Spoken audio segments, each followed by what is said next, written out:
Yes. Connecting. Or streaming. One of the two. I think we're streaming. Maybe streaming. But yeah, Hello. if we are streaming, hello, welcome to another episode. This is episode. No, it's not really an episode anymore, right? Another Yeah. instance of Funbalanced. Microcosm. Yeah. Welcome to another multiverse Yeah. of Funbalanced. Yeah, the multiverse where I showed up and Jay didn't, which is the opposite of what was going to happen 5 minutes ago. Yeah. The multiverse where John said he was going to be late, but now John is here and Jay is late. But as promised, what we said we'd do if you were going to be late was Jay and I were going to just vamp and just just talk about stuff until the other arrived. We'll just do that same thing now, but now it's me and you. Yeah. Yeah, how's your week been? Pretty good. We found out that we got the new place. Oh, congratulations. That's awesome. Yeah. We have to like slow move in because we have to give like 60 days for this place. And so Yeah. it was either like pay an amount of money that it is the same amount as if we stayed here for 60 more days and not stay here for 60 more days, or like just slowly move out. So I think slowly moving is fine. Well, the moving's better. That's the Yeah. best way to do it. The last two surprise office moves were not fun. Oh yeah. Man, I really liked all that stuff when we moved it into the office. Moving it out of the office was a lot less fun. Yeah. Did you see Super Mario Brothers? I did not. I haven't watched it. I thought I was. It was a maybe. We had plans going on for the weekend, so we didn't get to go see it. Yeah. Like see him at a birthday party and stuff. So we might still see it while it's in theaters. I don't know. Might just wait. Yeah, I think we're going to take the kids to see it when we get back from gathering.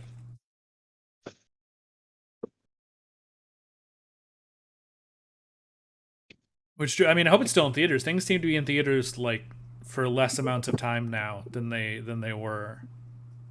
Which is weird because it seems like there's less movies coming out. I mean, I guess it's probably the same. Yeah. Because we were going to see Scream 6, and then separately, like the next week we were going to see the D&D movie when it came out. Yeah. And Julia was like, well, I don't have to be there, so you can go see the D&D movie if you want to go see it, and then we can just go see Scream 6 the week after. And then Scream 6 just wasn't going to be in theaters that next week. So like we were going to catch Scream 6 on the last week that it was in theaters. So it kind of forced our hand to go then. Mm-hmm. But yeah, I don't know. I just felt like it. Like I was like, man, I really want to see Scream 6, and then like 4 weeks later, it was like, this is your last chance to see Scream 6, and I'm like, what? No, I need more time. I'm a busy adult. How was it? Oh, it was great. I love the Scream movies. They're my favorite horror, and I'm a person who doesn't really like horror movies all that much. Kind of like you, I watch them by watching the kill counts. That's how I watch horror movies. That's the best way to watch a horror movie. But Scream has been great. Did you see the movie Ready or Not? Was that the hide and go seek one? Yeah. Yep. I watched the kill count for it. Gotcha. So the directors of that are the directors of Scream 5 and 6. Oh, So okay. they're like huge Scream fans, and after Ready or Not, they were just like, hey, we would love to make a Scream movie. And they're like, sure, you can make a Scream movie. Yeah. And did they both have Jenna Ortega in them, or just the new one? Both 5 and 6 did. Okay. And she's pretty fantastic. Oh, look at that. Made it. Uh-huh. Well, now I got to redo all my work, but thank you. It's just, Wait, what happened? What is happening? Oh, I'm moving around Temp John. I don't need Temp John anymore. No, get Temp John out of here. He's the worst. It's like other Barry. Yeah, I gotta, because you joined it shoved the cameras all around, so now I have to move them. But we were just talking about movies. I'm always coming in here ruining stuff. Sorry. That's fine. Let's go to the play overlay, and I gotta do the same thing. No one mind this. We're not talking about this yet, but this is our other screen. Wait. Claire says Jay may be broken again, which kind of checks out, I assume. What's broken? Jay. You know? Oh God, you moved again. Got it working. We're in business, yeah. boys. Now I just gotta find you. I have to hunt you down mercilessly in the frame. Follow the sound of my voice. Surprisingly unhelpful. Damn it. It's the third time that's failed me today. All right. Where am I? Now I gotta go to the main overlay and find you. Where? Oh, I didn't have a J cam. Oh no. What is this? Oh yeah, no, this is J cam. I just didn't name it J cam. I'm bad at this. I'm bad at streaming. Just in case anyone was wondering. In case anyone had any doubts about my ability to stream. Not good. No. Just buffalo smells like peanuts. That's all. I feel like this is a. Fuck. What'd you do? Now everything shifts again, right? Yeah, it just shifted you. You went dead center. As soon as you got it in place, too, I bet. Oh yeah, no, that was the exact second. I was just renaming it because I was like locked in. Phenomenal. And then John dropped out. And then I came back. Oh, that was great. Oh, maybe I dropped it. Again, hold on. Well, you're still here. You just froze for a second.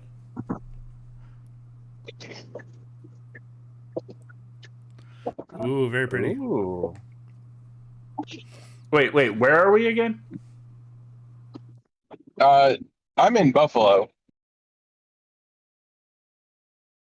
I know we've had some talks about some good buffalo wings. Oh yeah, we're gonna get Duff's for sure, which is the home of the buffalo wing. Nice. The way it should be. I feel. Right? Yeah, you would think. I mean, when you're there, it's just makes sense. Only have bone-in.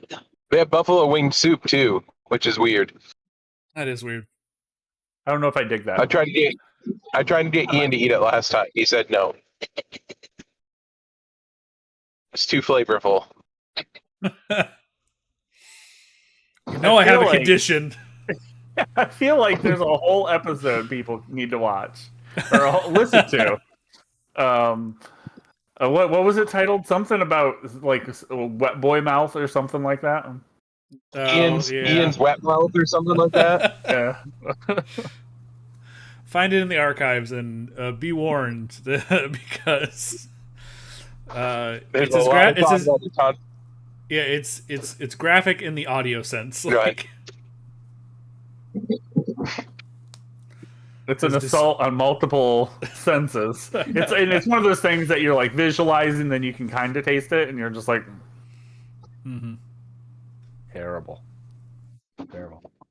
Oh, so you see here is my windows, right? You remember how one of them has a hole in it? Oh yeah. Because there was a rock that came through. So the person came out to replace them, and broke and replaced the wrong window.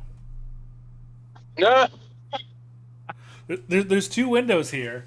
This one broken. This one brand new as of today. This one still broken. He's like, you ordered a broken window and then a fixed window, right? I'm not reading this invoice wrong. Yeah, the person was like, I'm so embarrassed. I was like, listen, we're moving, so it's fine.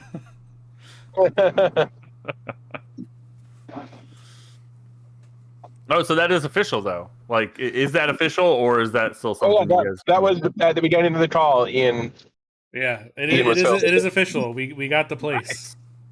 Nice. It's such a weird system out here. Like we kept seeing places that were gone by the time we would see them. Like it is an insane market out here. And then we found this place, and I'm like, I really like this. This is like, of all the places I've seen, this one was my favorite, and we were the first person to put like an offer on it. And put our application in. Like we're not buying the place, we're renting it, so this is Renting. fucking. This was still like less stressful than actually buying a home kind of thing. But like the houses get snatched up all like just as quickly, like even for renting. Like half time we'd mess with him and be like, yeah, we like that one, and then she's like, all right, I'll get in touch, and then she'd get in touch and be like, that one was gone 2 days ago.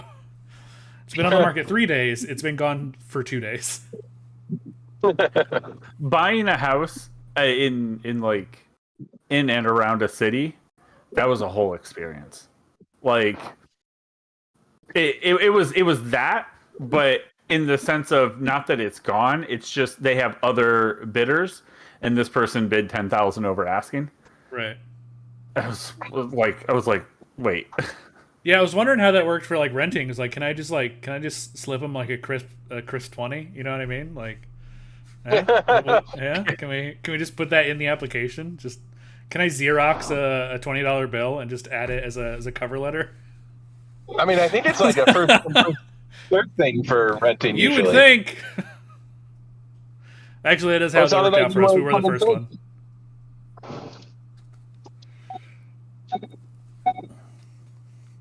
But yeah, no, it was a whole thing, and I told John, we're like slowly moving out over the course of like the next 2 months, which is more expensive as you have to pay rent in 2 places.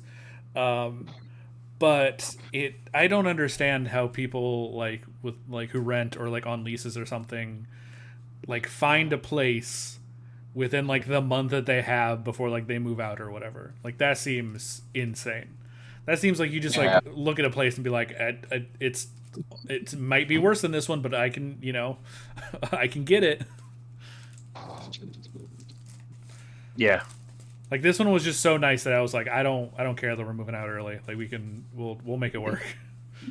Yeah, I mean, and yeah, I think you'll be like really, really thankful for that extra time to be able to, even though you're paying for both, you'll have that time you won't ever feel rushed. Yeah. And I'm gonna have an office so I can put whatever bullshit I want in the background for these videos. It's gonna be great. Nice. So it's a new era. Upgrading from a closet to an office. I wish it was like a closet.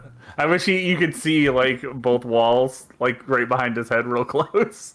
It almost was, but the closet. No, this is our bedroom. That's right. You couldn't fit the desk in the closet. Yeah, the desk wouldn't really fit, and God, like the temperature difference in there is like 20 degrees warmer, which is insane. I guess you don't need to like ventilate a closet, right? Like you just hotbox people.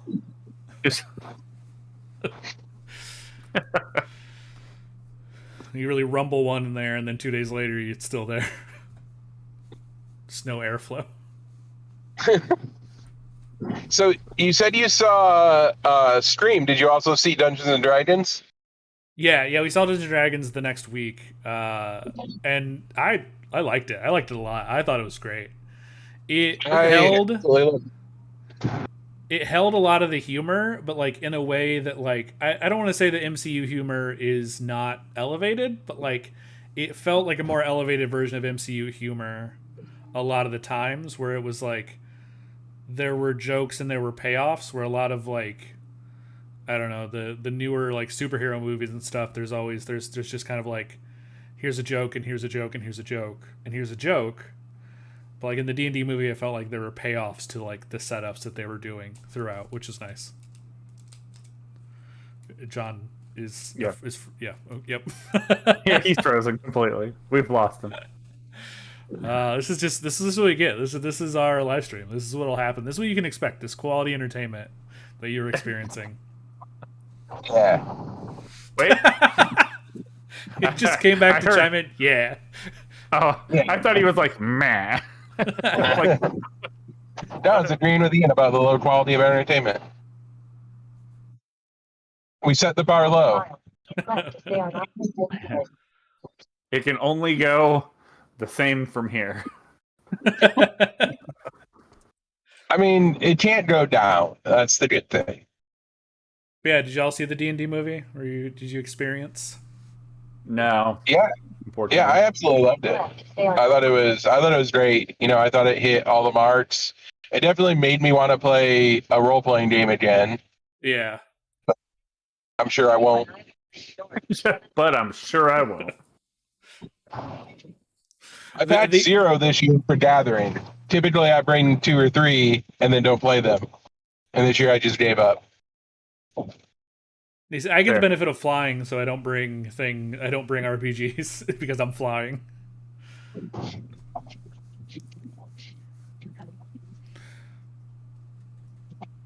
Claire says, "How many people do you do what?" Oh, I was asking James. He said he hadn't seen it. No. I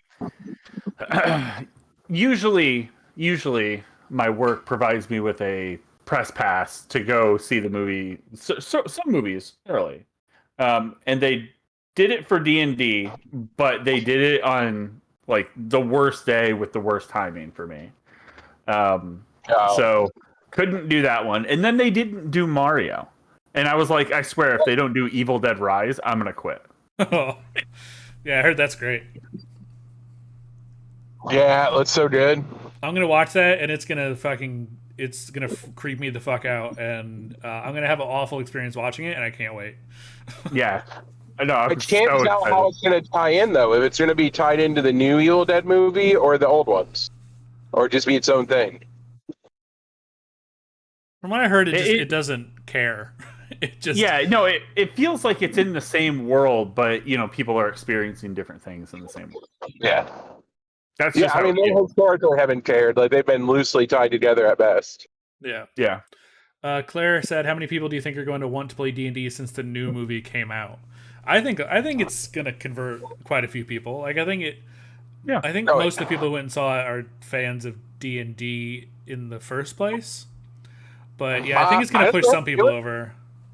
It was a pretty mixed bag at the theater we went to. There was a lot of like people that did not look like they probably played RPGs.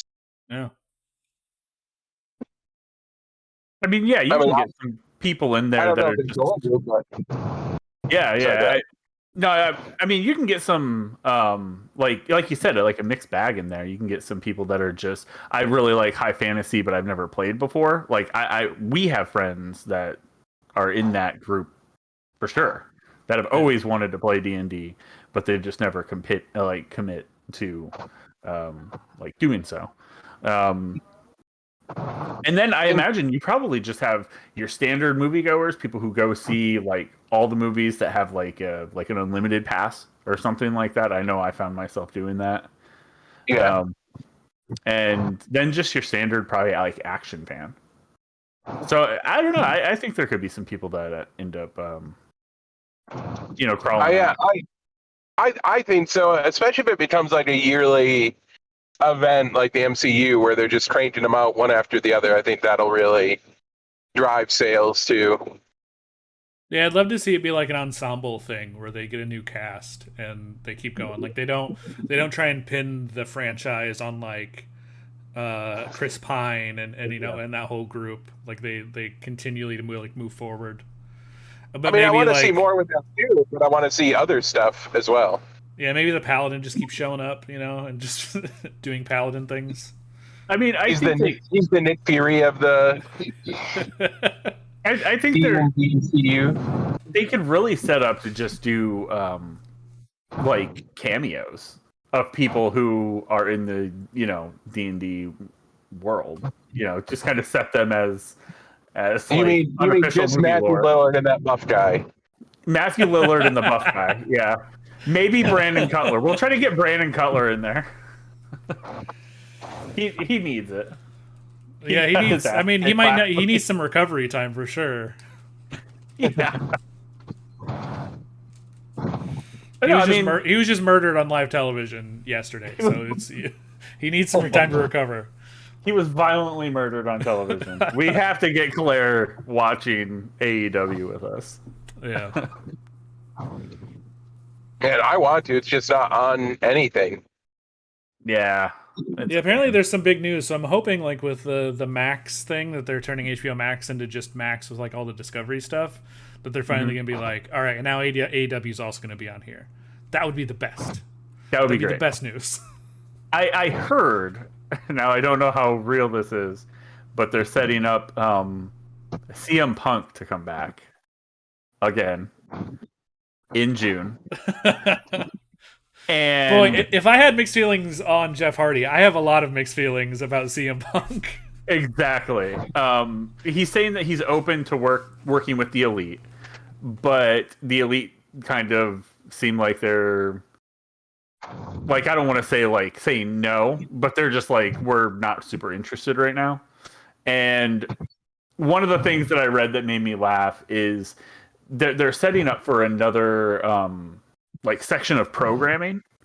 So kind of like I think a third show from what I understand. Oh. And the thing that made me really laugh was the person who was writing it, and I don't know how true it is or whatever, but they set it up as there's going to be a section of programming that's not going to have CM Punk on it, so they don't have to deal with that drama and bullshit. And I was like, that's amazing. Yeah. Like, we need an hour of not talking about CM Punk because we'll have so many hours of talking about it. Even Eddie Kingston was like, man, fuck that guy so hard, I'm going to Ring of Honor. Yeah. Like, he's He like, was I gone. quit, and then like the next day he's like, I'm on Ring of Honor now. And it's like it's like filmed this, like, it's like the same spot, right? Like you didn't really. I was like, well, It's like if I was like, fuck this, I'm not going to work at AEW anymore, and then I left and then came back in the same door and be like, I only work at KFC now, at the combination KFC A&W. it's like a Mick Foley trick when he came out at the Royal Rumble 3 times. Gets eliminated, come back, he's Cactus Jack. Gets eliminated, comes back, he's Dude Love. He almost had it. If he had another 3 or 4 characters, he would have been in it. You know? Continue on Niagara Scenic Parkway for 3 miles.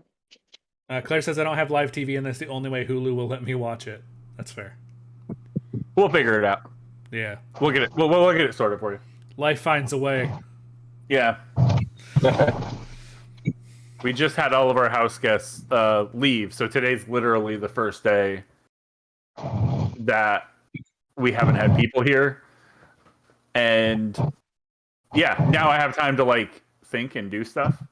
I don't know if you guys ever get into that, like, Oh yeah. space when people come over and you're just like, well, now I have to not do all the normal things I do. Absolutely. You have to be Whenever I've sociable. got people like that. I can't go hide.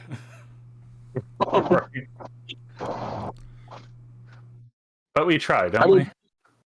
There was a lot of really good stuff announced for the Max lineup, but I don't know how I feel about them doing a new Harry Potter TV show. Yeah. Listen, But that's, if they've already beaten the dead horse and they can't beat it to a pulp anymore, they have to pick up its carcass and like strain out any juice that's left. Yeah, they're wringing it out. Yeah, they have to wring it out now after they beat it to a pulp. Yeah, but they could not give her money. That would be great. HBO Max has already decided that that's one of their main brands, and they're just going to continue to try and get money out of it no matter what. Yeah. Which is unfortunate, and it sucks. Yeah. Yeah, hopefully. I mean, either it's gonna work out or it's not. I know a lot of people that are jumping ship because of it, and I probably will as well. And It's weird that people waited. Like, if you're jumping ship now, I don't understand. But they've been doing so much like good and progressive stuff other than that. Canceling Like all their Harley TV shows, Quinn. burying Batgirl. Yes, it's been very good for HBO. Well, I mean that's their messed up DCU, but like Harley Quinn's been fantastic. Oh, Like, yeah. there's been lots of other good shows on there that are still going. Yeah, but also, I mean, I just Wasn't mean like Last of Us on there? Just on there? what's that? yeah, Wasn't Last yeah. of Us just on there? Yeah. Which But one? no, like HBO Max has had like one of their hubs is like the Harry Potter hub, and it has been since HBO Max launched. And so like people jumping Yeah. ship now because they announced a new thing for the thing that they have already been supporting. I don't. It just feels like you were kind of looking for a reason. You know what I mean? Like it's more convenient timing than anything. Like now you're jumping ship, but before it was fine. I mean, like they're not making a ton of money. Like she's not making a ton of money off the old Harry Potter movies being on there, but they're definitely paying her new money for the new TV show. I mean, people get paid lots of residuals to have their shows run on streaming services. Like, Yeah. I know, but I don't think a lot of people are flocking to HBO Max to watch the Harry Potter movies. I would imagine most Potterheads own Harry Potter on DVD. or Blu-ray, yeah. Like, I don't think she's getting paid a bunch of residuals for streaming. Like, I'm sure she's getting some, Yeah, I'm sure she's doing pretty well with it. but that doesn't mean they have to do new business with her. Take the first exit. Sure, I'm just saying like they've had any of the new movies that have come out, the Fantastic Beasts, and then the movies that had nothing to do with Fantastic Beasts, but were still called Fantastic Beasts for some reason. Like they kept making those, and those still ended up on HBO and HBO Max. Like it's not. They've never shown that they weren't working with her in any sense. That's fair. But like if there's a lot of streaming services we could just not have for these reasons. Pretty much all of them, I think, for at least one reason or another. I don't even think Disney Plus is immune at this point.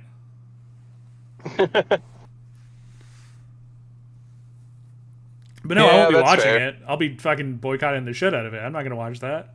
That sounds awful. The new Percy Jackson show, I'm going to watch the shit out of that. That sounds amazing. I think the thing that makes it the most awful is they're like, let's go back and do Harry Potter again. And it's Right. like, you have a whole fucking world that you can mess with. It seems lazy. It's lazy. It's lazy and it's a lot of money. So, I mean, that's, kind of a home run for them. Claire says the chat is very delayed. I agree. There is a setting, I think, on YouTube. I will probably flip the switch for the next one to go to like ultra low latency or something. It like limits the resolution, but I think we're at 1080p anyway, so it doesn't matter. And then Claire also says, gotta admit, I do enjoy the theme song for Peacemaker. Yeah, exactly. There's shows like Peacemaker who like show like this is a person who is an awful piece of shit, but not really. And then here's their really awful piece of shit father, and then the whole show is about how awful their piece of shit father was.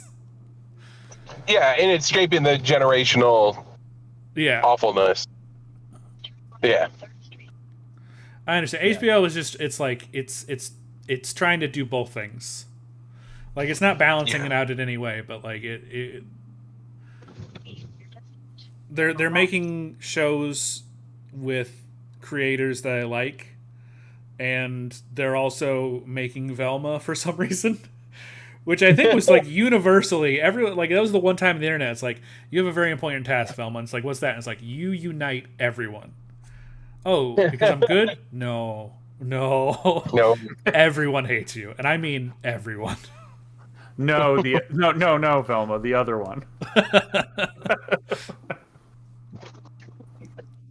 Yeah, you're gonna do that.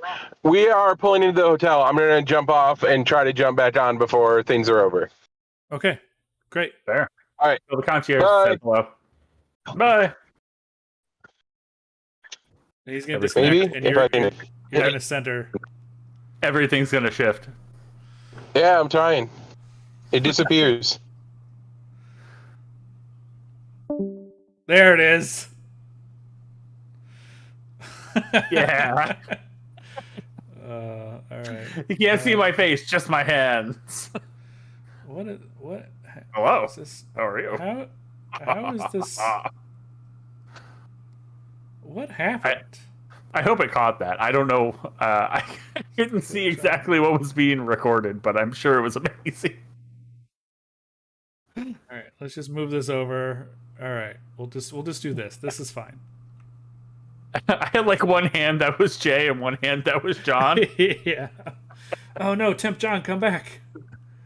Turns out I did need you. Classic.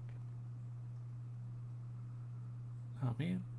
We need a technical difficulties. We really need a technical difficulties with like some background music going. Huzzah! Oh, It's just everyone like is, a we're all monkey. John. We're all John. It's just a monkey shrugging. We're trying. We're doing our best. All right, there we go. Temp John.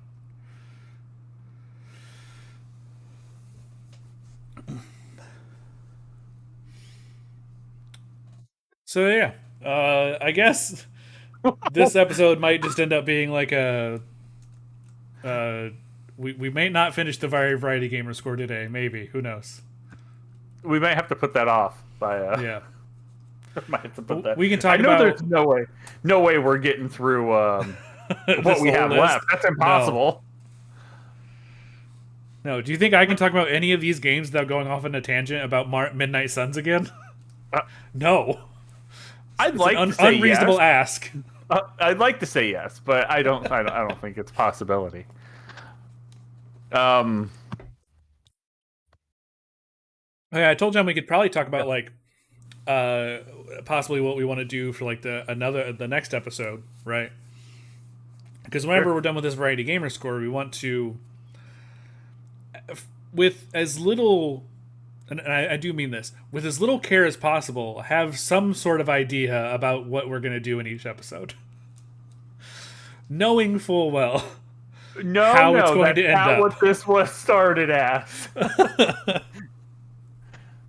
I want to have one thing me. that we kind of plan, but we very much have no reason to do it in a good sense.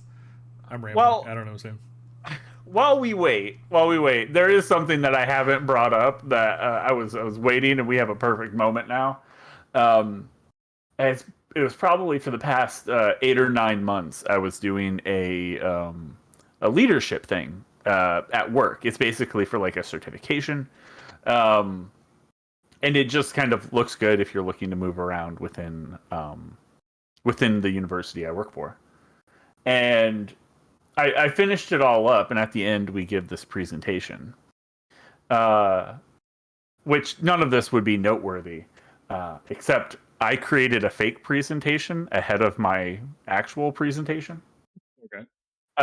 And I had an AI create that entire the beginning presentation, and then I just kind of modified it barely. But the presentation that I described was a pitch to NBC about a show that is a cross between the Beverly Hillbillies and It's Always Sunny in Philadelphia called The Burls. They were so fucking lost in the first 3 slides of that. And my phone rang and I turned around and I was like, hello? Yeah, no, I'm here right now. Where the hell are you guys? Wait, it's next Thursday? Well, then what is this? Oh, I am in some hot water. It was a whole thing, and by the time I got to mine, they were already rolling and clapping. I had a photo of Dee and an ostrich next to her, and I think that's the thing that sent me over. That made me laugh a lot. So it was pretty good, and it was like a 15 slide presentation. So Jesus. I was on slide 3, and I was like, okay, well, just pardon me for a second. I'm hitting the clicker, and I'm just zooming. Sorry. Yeah, it's getting through, and it's saying it's doing all the transitions and stuff. And it's it gets to questions, and it was great. It had to contact me. Classic. There's an art to the slides, to the the PowerPoint presentations that I feel like is lost in most mediums, unfortunately. It really is. Yeah, it is. Kyle in high school, he made a PowerPoint presentation on the differences between Cheez-Its and Cheez-Nips. Which use science and like basic logic to prove that cheese nips are just terrible and an abomination and should not be put in the same conversation as Cheez-Its over the course of like 40 slides. I might need them side by side though. Like, but if you have a cheese nip and you have a Cheez-It side by side, and like if you try them, you'll be like, oh yeah. And like a blind taste test, you'll be like, bleh, and you'll spit out the cheese nip. And like a non-blind taste test, you'll eat the Cheez-It and then you'll go find the rest of the Cheez-Its. I mean, who named them Cheese Nips? That's a terrible name. Exactly. For anything bad branding. I don't ever search Daniel Tosh Cheese Nips. Don't ever. Just don't. Save yourself. I assume don't search anything before the words cheese nips. I would say just don't even ever think about cheese nips ever again. Fair, yeah. I think that's the best thing to do for everyone involved, except whoever owns cheese nips. I think it's Nabisco for some reason. They're like, well, I went in on this game. Yeah. Nice. But no, we were talking. I know we said. I know one of the episodes that we want to do, and that is an episode where we make John guess wrestlers. Yes. Now, my original thought was like having them based on their gimmick, but I think the better version of this is just to actually like do a slideshow and have him guess based on their images. Appearance. Yeah. Because I really want to put Dalton Castle and the boys in there. It's very good. Yes. It'll be funny. And then have like a little fun fact at the bottom, right? Something ridiculous. Some ridiculous fun fact that is just sort of like a rote explanation of the very weird thing that is wrestling. You know what I mean? Mm-hmm. Like, I'm trying to think of it like an example, like maybe Orange Cassidy or something, right? And like his character is based off of the Paul Rudd's character from Wet Hot American Summer, right? It's basically that if that was a wrestler. Okay. Or you do Danhausen and his is based on Conan O'Brien, weirdly. I'm actually wearing a Danhausen shirt currently. We need like a family of Danhausen shirts over here. We're very far behind, but I thought you were just a very forward Danhausen family. That's what you were gonna say. No, I've been getting the AEW, the Shop AEW, like subscription crate for a long time. Since it started, and it showed up the other day. And Ashley and I kind of play this game where we don't like look into it, and we toss the card aside that tells you everything who's in it. It's like you get 2 shirts. Yeah. Who's on the shirt? You get a signature. Whose signature is it? And we're always wrong. But we got a Danhausen and a best friend shirt, so it was something for both of us. It was perfect. That's awesome. Yeah. Yeah, so Kasima's favorite wrestler is fuck. My brain, I just lost it. Jade Cargill. That's her favorite. Jade? Yeah. Really? Yeah. Wow. I don't know. I mean, if you were like to look at wrestlers and be like, which one do you think is the strongest? You would pick Jade Cargill out of a lineup, right? Like, oh yeah, the lineup of females for sure. Yeah, for sure. Yeah, she looks like a star, and I think that's why they invest heavily in her. Now, her in-ring game is still growing. Listen, I've had this conversation with people. I want to be a Jade Cargill fan. I do. I think she's great. I think again, yeah, it's the look that you can't make that. You can't make someone look like a powerhouse of a professional wrestler. But yeah, I think like I don't see most of like she's never had like an in-ring challenge to where like she kind of walked away being like, "Oh, that was tough." You know what I mean? And I feel like that's that's storytelling. That's what you need in like the stories for the different wrestlers. Is you need that person who like challenges this wrestler, and it should happen pretty often. Like even in like a lot of squash matches, they'll still like give some, but like most of the matches that Jade Cargill's had, it's just squashes without challenge. I was really happy when Willow got in the ring with Jade, and Willow got some hits in there. Yeah, some like heavy hits. It wasn't like the standard squash, the stuff you'd see with like Sky Blue and stuff. Well, I thought too, like Nyla Rose was going to be a big challenge, but then again, that match lasted less than 5 minutes, like around 5 minutes. Whereas, early on, I need like a 20-minute match with Jade Cargill. That's what I need, but I don't think they're going to do it. Yeah. Well, I wonder if Jade can go that long. I think that's the issue. I think that's what they're hiding. Yeah, there's been no proof.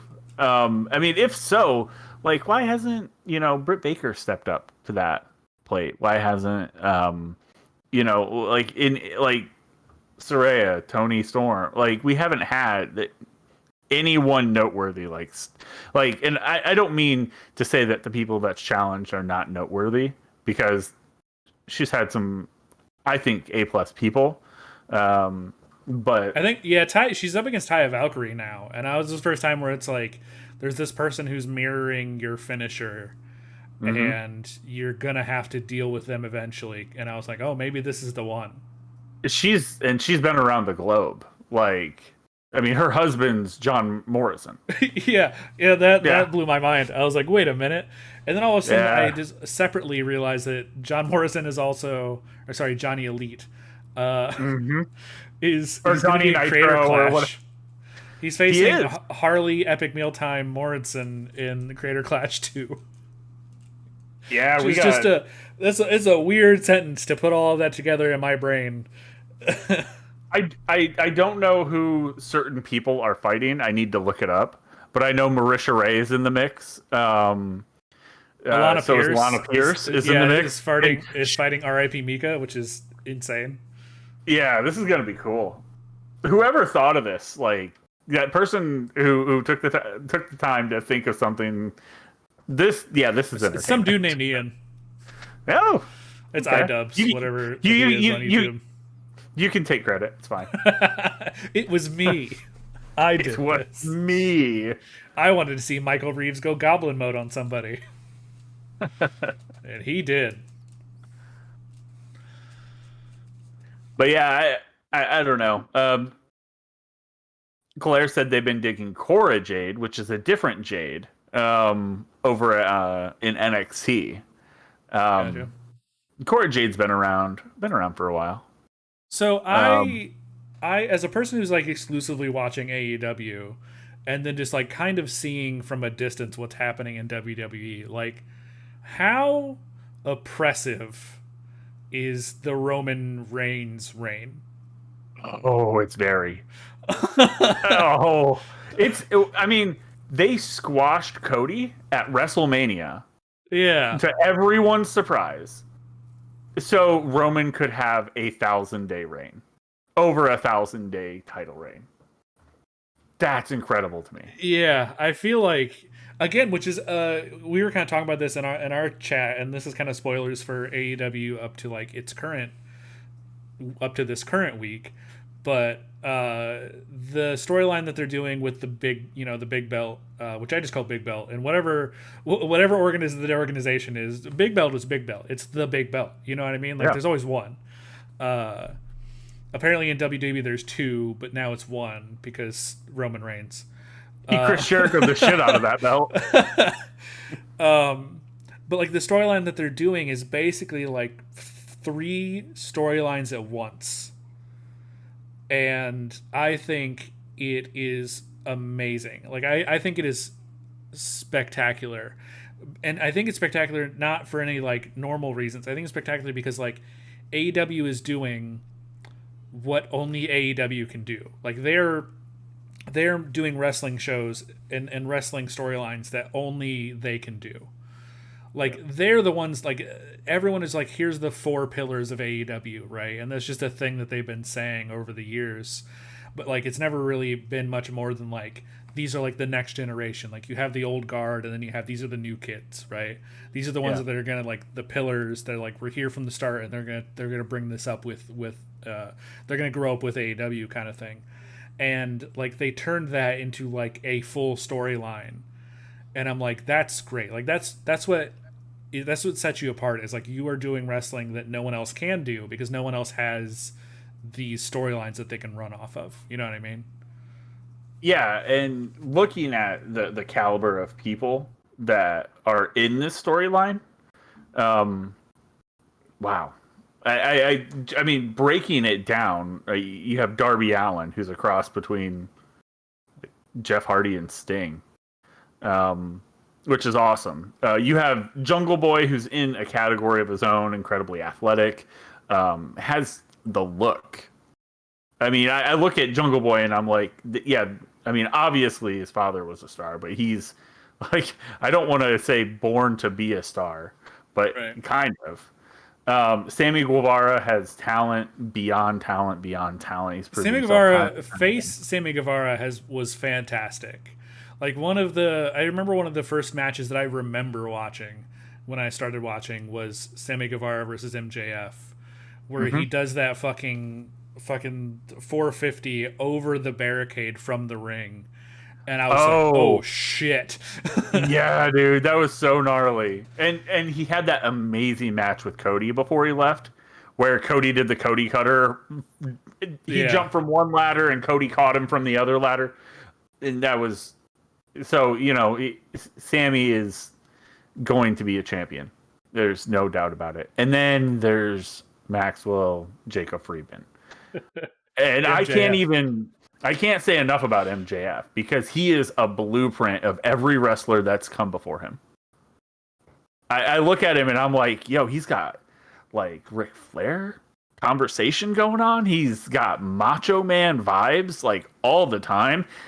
He has like a look like Triple H. Like he has like a really good physique. And not only that, he is the Razor Ramon heel of this generation. Yeah. That's so much heat. And people don't even know. They'll share the story about him bashing D&D, saying, no, I work out. I don't play D&D. I'm not a fucking nerd. That was just the thing for a feud between him and Cutler, right? Like it wasn't... This was just like this offhanded thing. Yeah. Yeah, and we have celebrities jumping in like, oh, I work out and play D&D, and that's hilarious to me that they got worked in an industry they probably don't even know anything about. And I have friends that aren't into wrestling that are retweeting this, like, can you believe this guy? Yeah. And then I have to explain it, and it's hilarious to me. So, yeah, he's working on just another level in every sense of the word. He's Eddie Guerrero when he gets in the ring too. Yeah. He'll lie and cheat and steal all the way to the bank. So and again, he's had storylines that you just like the best storylines are the ones that no one else can do.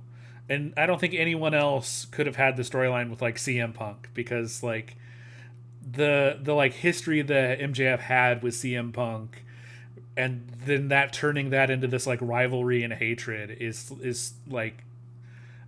something you can't do anything else. The best people are the ones that can do something that no one else can, and no one else has like that angle in this industry, which is cool.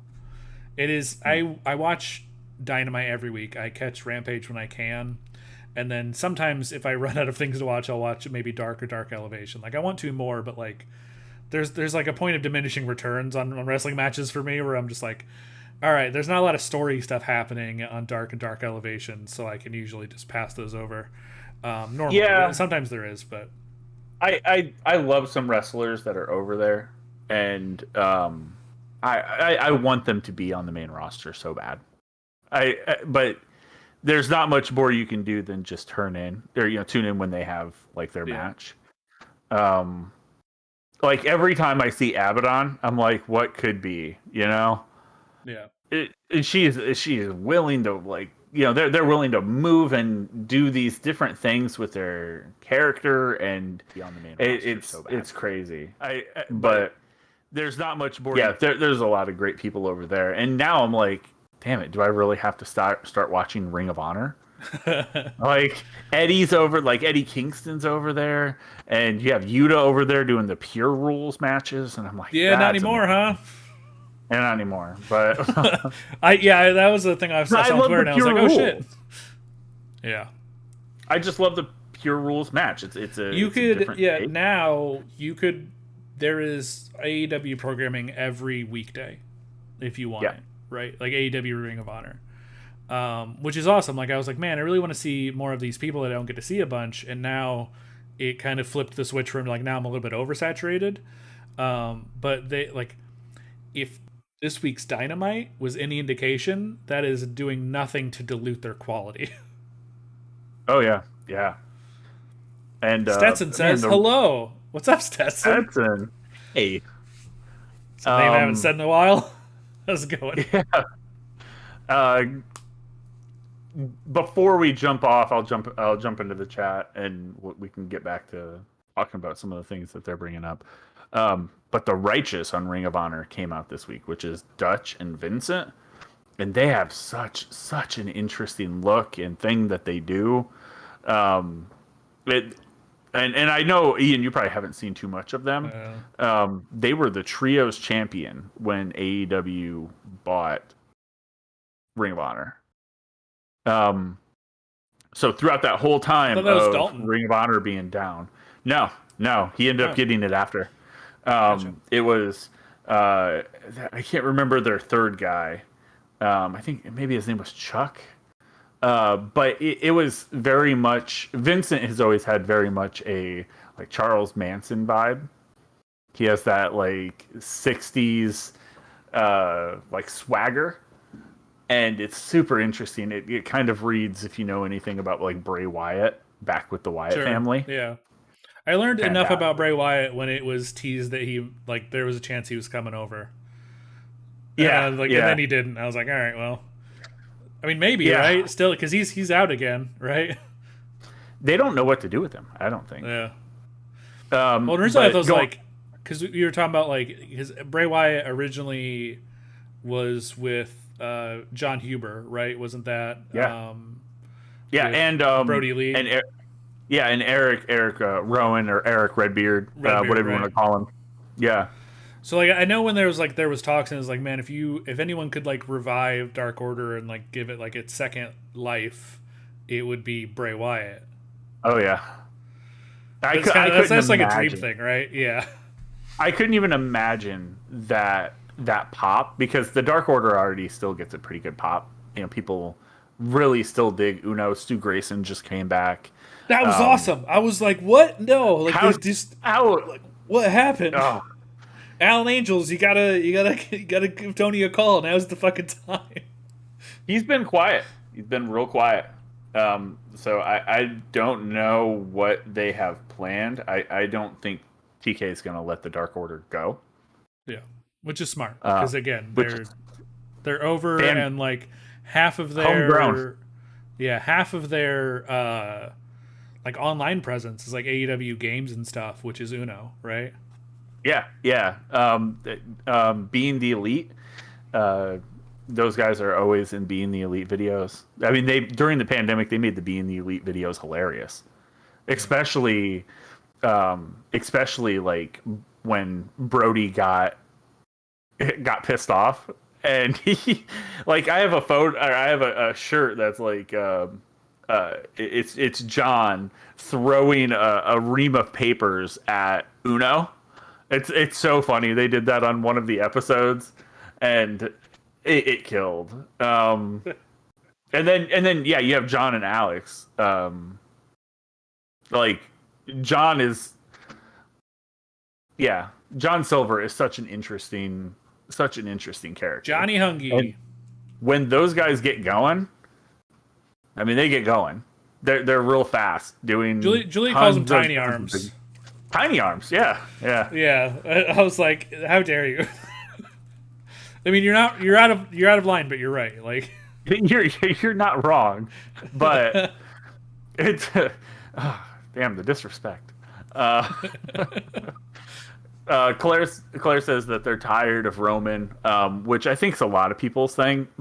But y'all are tuning in every single time to see them lose the belt, and then they don't. Wasn't there just like a full year of like Roman versus Brock Lesnar just over and over and over again? And over and over and over again? Like, wasn't it like 6 pay-per-views in a row? I just saw a picture that was just like, here's all of their match cards together, and it was like 8 or 9 of them. And I'm like, oh my god. I don't recall, because I honestly tune WWE out a lot. I don't. Something happens. Yeah, I don't really have an interest to go over there. Like, I don't have an interest to again, when we're talking about like wrestling, I watch Dynamite every week, and I watch Rampage when I can, and I catch the pay-per-views, and like that works. That is working for me. Like, nothing that AEW is doing is making me want to go watch WWE. Go elsewhere. They are handling their business well, I think. And I wish them all of the success for it. Yeah. And you were right. You were on the bandwagon early, and you were 100% correct. And I feel like I missed out on like a big chunk of AEW that I can't really. I mean, I guess I could go back and watch, but that feels like it feels one of those things where it feels weird to go back. It would be weird to go back and watch now. Yeah, it'd be a lot of Cody. It was a lot of Cody. But yeah, no, it was weird. They're like, hey, we're doing a rally in Jacksonville. Everyone that's local, come to Jacksonville. And Ashley and I are like, yep, we're going. So, I mean, we went there. We met Cody and Brandy and the Bucks and Chris Daniels and Kazarian and Scorpio Sky. Chris Jericho was there. Pac was there. That was huge. Like, I was so hyped when they're like, hey, we're really doing this. This is a real thing. And the first contender for the title is going to be Hangman Adam Page versus Pac. There's this really good, yo. Yeah, there's this really good, 5-part series on, like, the good, the bad, and the dark or something. Mm-hmm. And it is, like, a 5-part series on basically the storyline between Hangman Adam Page all the way from the inception of AEW to when he was going to have the match against Kenny Omega. Okay. For the belt. Yeah. Like, it was all the way at, like, it was from start to that. And I watched that, and it was probably like 2 hours worth of, like, content. And it was all the stuff from, like, their promos, all the stuff from, like, being the elite and everything, like the entire storyline start to finish. And it's just great storytelling. Again, wrestling for me is like 20% cool flippy spinnies, right? Cool. We did the flippy spinny. You do love those. Yeah. I'm a simple man. You give me a Canadian destroyer and I'm happy. And that's why I love you. The other 60% is like, I understand that all this is fake and these are storylines, but they're telling kind of compelling stories, like more compelling stories than you would expect from wrestling, I think. Yeah, it's changed a lot. But yeah, I tuned in. I tuned out of wrestling for a while. I would catch Raw or SmackDown. I would catch SmackDown. And then NXT started to ramp up, and I was like, yo, I mean, these guys are doing stuff over here, and a lot of those guys jumped ship to AEW. So that made sense. But Kyle Stoner's favorite was always Samoa Joe, and so like it was like his whole thing when he was in NXT, and I was like, oh man, this Samoa Joe I was like, wait, this is like some 30-some-year-old dude. I thought he was gonna be younger because he's been around for forever, but now he's just been wrestling like his whole life basically. Yeah, and then he came to AEW, and I was like, oh shit, it's Joe. But I tuned in. I started getting this wrestling itch, and I started watching SmackDown and NXT more, and it wasn't delivering exactly what I wanted, and mainly SmackDown. And I was like, so what else is there? And I started watching New Japan, and I saw Kenny the Cleaner Omega, and I was like, whoa, holy shit. This dude has the look, he has the moves, he has every single thing a wrestler needs to be a success, and he's doing it in Japan. And he's living in Japan. He's not from Japan, but he is permanent resident of Japan. And I started looking into what else was going on and seeing the Bullet Club and hearing more and more about the Bullet Club. And all of these guys. And yeah, I remember like Hangman going for like titles over there. And yeah, there's still so many good wrestlers that are over there. And we just got Jay White from the Bullet Club. He was the pseudo facto kind of like I feel taking like the reins as a fellow Kenny. Jay, you could do a pretty good Jay White cosplay. Probably. And yeah, I tuned into that at just the right time. That sparked so much for me, and that's why I was able to kind of get on, get on this train so early. To catch up on comments, Claire says, every time you say Pac, I think of X-Pac and not Neville. I think the dumbest thing I've ever heard in my life is having a wrestler like Pac and naming him Neville. Like, what did you do to that man? And he was still doing the Black Arrow, that front standing shooting star 360 press, which was an absolute defiance of gravity. I don't know how that works. Was still doing that, and that immediately caught my attention when I saw Neville back then in NXT. Neville, come on, he's the bastard. Pac. He's the bastard. Yeah. You see a gimmick and you're just like, yeah, no, that fits, that works. And then you hear of like a different one that he had, and you're like, oh no. Claire says the best stories are told inside the ring without words. I think that's it too. Like, I think a lot of like a lot of the finales of stories are like storylines are finished in the ring. They're not finished in like, epilogue promos or anything. You know what I mean? Like, they're not like, oh, you beat me and now here's how this story ends. It's like the way that they work in story into the end, like into the match itself, and how to like finish a story, like sometimes anticlimactically, but you know what I mean? Like, in an unsatisfying way. It should be the absolute apex of the conversation is when they're walking to the ring, right? And then it's all kind of downhill from there. Like everything has come to that point. And I do think AEW could learn some things from WWE when it comes to like long-term storytelling. But they're really maybe not long-term storytelling. Jesus Christ, not too long, but they could give us some reason on some of the matchups that they have. Usually it's just like, oh, they want to fight, and I would love for them to lean back into their win-loss ratings. Yeah, I think they threw those out just because, like, I think I think a lot of it is like with injuries and stuff. Like the statistics got shook up, and they get shook up in a way where, like, I think you're risking to get someone the push, like in the statistics and the win-loss ratios, you have to like work them harder. You know what I mean? Like that person has to wrestle week in, week out, week in, week out to get the push.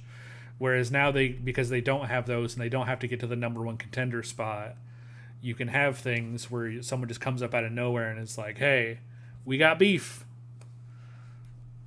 I do know the thing that's really killing AEW is, I mean, I think we started by saying this, but it's where they're broadcast from. I think the channel that they're using is more of a hindrance than a help. Because every time that there's something NBA on, guess what gets pushed? It's the first thing to go every time. So yeah, I hope that they really figured that out. They could really have a Dynamite and a Rampage as kind of a mirror to Raw and SmackDown. And I mean that I think that would help their storytelling. They wouldn't have to worry about like last minute changes and things like that. I mean, you'll always have to worry about that. Yeah. but not to the point of like, are we going to be bumped from the show tonight? Yeah. Are you watching All Access? I've been catching a decent amount of it. Yeah. Yeah, I mean it's interesting to like see these things like 4 months past. You know what I mean? Like like the All Access starts like probably a few weeks after you would want it to start. You know what I mean? Like there's a situation that I feel like if you started with that, ratings. Yeah. But I think for a lot of reasons they couldn't. I really think that TK and team are holding on to that so they can tell that story kind of in the same way like Wardlow and Hobbs right now are feuding. Wardlow's car really got broke into. He really lost all of his gear. Like someone stole all this stuff out of his car and then they just made it look like Hobbs did it. That's great storytelling. Taking Oh, did they really? I thought that was all like I thought it was a work. Like I thought they were just saying that. No, I saw it on social media like a week before. Well, yeah, he's like, I know, really. But then, like, and then in the video, it looks like it's that same car. Is what I mean. Like, did they just set up for him to break into a different car and steal his stuff? Yeah. Because he had the belt and he had the all right. Yeah, and then this week, I mean, I think things happen, especially with belts. I want to say they're kind of cursed. Some of them are fine, but even the like big B as we called it, Triple B. Yeah, the Triple B. Yeah, Jericho when he won that title, it was left in a limousine the first night that he had it. And he lost it. He lost it immediately. As soon as they gave it to him, he's like, "Oh, I was supposed to be carrying what? Oh shit!" It's like call the limousine company. Call that like leave it to Jericho to lose it in a limousine. Are you kidding me? Yeah. Who do you think you are, Ric Flair? You sports entertainer. But yeah, just getting back to I guess that point, it would be great for them to just kind of take some of those storytelling things and an app would be amazing. Just one app for the things that are owned by money. Papa Khan. I throw the money. Exactly. Claire, the best one to come to mind is Taker versus HBK at Mania for the first time. Leaving it all in the ring, like the storyline builds up to that point. Yeah. Yeah. And I mean, there's again, they have example after example after example. I think about again bringing up HBK and Ric Flair in his like last WWE match. Great storytelling, all the way to the very end. Like they had an emotional ending, and it was done well. Boy, were you worried that we were going to see FTR's last match in AEW a couple weeks ago?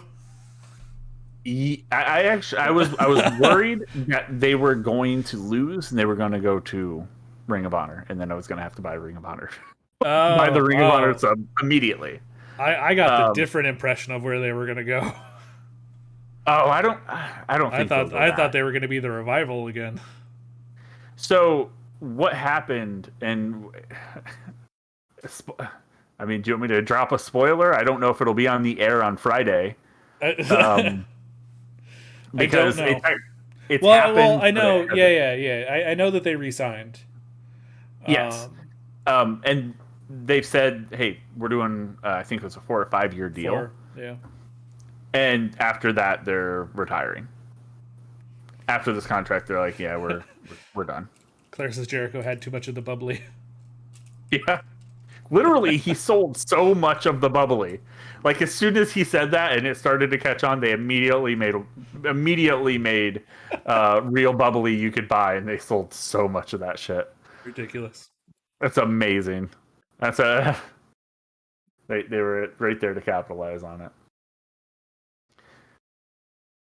So this really turned into a wrestling podcast for a little bit. Yeah, huh? Just immediately. I'm cool with it. Oh, there is like a thing I can set these as podcasts. I don't know how it works, but I could look into it. Like YouTube is just like, yeah, just if you want this to be a podcast, just say so.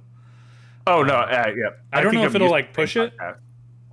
Yeah, Well, we're I don't not know if it'll showing push it in the anything. same way. I was, I was thinking when we were starting this, I was like, maybe I'll just go in and rip the maybe we can work together and I could just rip the audio from this and pitch it out there as a podcast in the podcast services, which isn't really too hard. If this does it for us, absolutely. Yeah, I'll look into it. Adam He Ian says, knows. "Hello, He I see knows what Jay he did. stole John's motion capability." Yeah, it's sort of a monkey's paw situation. I wish my Yeah. camera worked, and then it's like it's like your camera works, John doesn't. John is currently checking into his hotel at Niagara Falls, so he is a gathering of friends currently. But we had him while he was on the road for a bit, since he was running late, and so he will hopefully be joining us before we end today. Joining us back again. I don't know what we're gonna be talking about, but probably not wrestling, knowing John. I told him to tell the concierge I said hello. I don't think he's going to do that. I don't think. Yeah, that doesn't sound like something John would do. I don't think he wants that interaction with another person. With a random stranger. Yeah. I think that is anxiety inducing, and I think he will avoid it. I'm still learning a lot about John. You know what I mean? John and I have a new friendship, and